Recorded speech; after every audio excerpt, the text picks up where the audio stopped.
బతుకమ్మ కుంట దగ్గర హైడ్రా పనులకు బ్రేక్ వేసింది హైకోర్టు 2 వారాల పాటు స్టేటస్ కో విధించింది.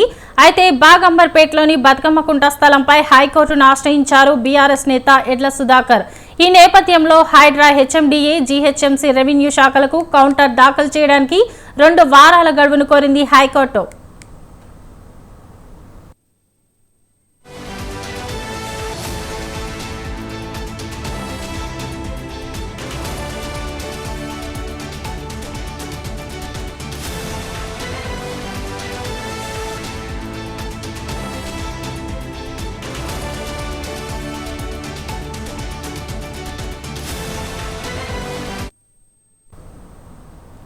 బతుకమ్మ కుంట దగ్గర హైడ్రా పనులకు బ్రేక్ వేసింది హైకోర్టు. 2 వారాల పాటు స్టేటస్ కో విధించింది.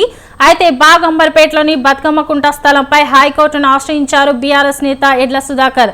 ఈ నేపథ్యంలో హైడ్రా హెచ్ఎండిఏ జీహెచ్ఎంసీ రెవెన్యూ శాఖలకు కౌంటర్ దాఖలు చేయడానికి 2 వారాల గడువును కోరింది హైకోర్టు.